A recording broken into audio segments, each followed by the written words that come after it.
Emily O'Connor was doing the job of her dreams last year, working as an ICU nurse at Memorial Health. And then life quickly changed for this beautiful young lady from Savannah, also a University of Georgia graduate.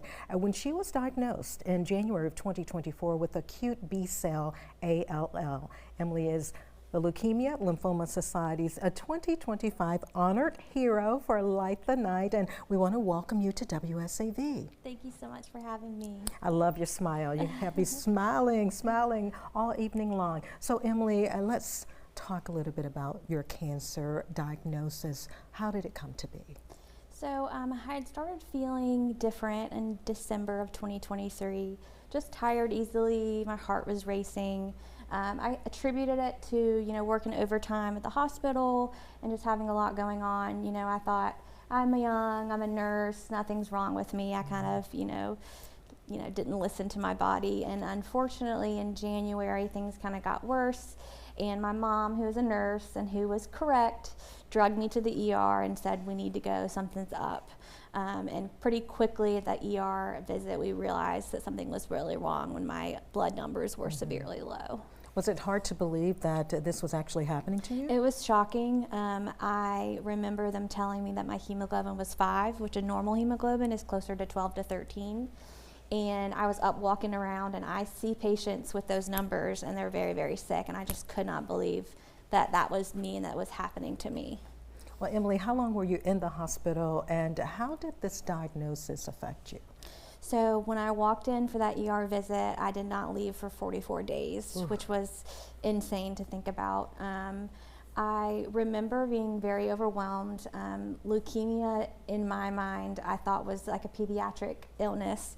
It just didn't seem like something that I could just have. I didn't feel like a cancer patient. But the one thing I remember the most from that hospital visit was the amount of love that I got from my community. The nurses on 3 West at Memorial, the doctors, my coworkers who came to visit me. It was overwhelming, and it's weird to think that gratitude and love are some of the things that you feel after a cancer diagnosis, but that's what I felt. Yes, yes. So I understand eventually you would go through chemotherapy, 3 rounds if I'm not mistaken, Yes, and it eventually would lead to paralysis. Yes. Tell us about that. So I did 3 rounds of chemotherapy, of high-dose chemotherapy, and it did bring my blasts, which are the cancerous blasts in my blood, down significantly. But unfortunately, it did not put me into remission, so I was considered a failure at high-dose chemotherapy, and I was referred to a facility in Augusta to do immunotherapy. And that immunotherapy did put me into remission, but unfortunately I had a very rare side effect of paralysis. Basically, the immunotherapy attacked the cancer, but also attacked the cells in my spine and led to the paralysis from the chest down. But you're a fighter, right? That's right. Yes, and later you'd have a transplant. Tell us how one of your brothers was involved. Yes. So my older brother, Michael, he saved my life. He is my bone marrow donor. He was able to come with us to Augusta and go through the process of getting his cells ready to be prepped to basically be infused into me to create my new immune system. So that's something really special that we were able to do together during that time in December.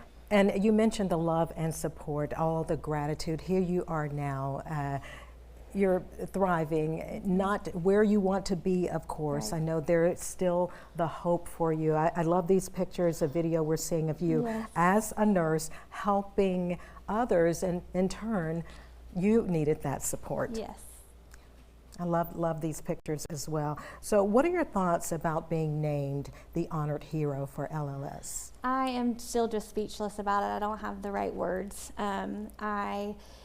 I don't feel like I'm an honored hero. I don't feel like a hero, but I feel like I just am doing what anyone would do in my situation. But I am excited to be able to spread the word and spread awareness. And I think one thing that's really important to note is that when you have a cancer diagnosis, it does not affect just you. It affects everyone around you, and it doesn't just end just because treatment ends or just because you're in remission. It has lifelong effects that are physical and some that you can't see. And I think that's something that's so important to keep in mind because so many people are touched by cancer. You are such a strong young lady. We want to let everyone know how they can help you make a difference. So listen, everyone, the annual Light the Night is happening Thursday, November 20th at 5 p.m. The park at Easton Wharf. WSAV is a proud sponsor. For more information, how you can make a donation, make a difference to the Leukemia and Lymphoma Society's campaign, we want you to visit wsav.com/lightthenight. And Emily, we will be with you all the way, and we are so grateful that you gave us an opportunity to share your story and continue to shine your beautiful smile, shine your light. Thank you so much. I really appreciate being here. Of course. Thank you. Thank you.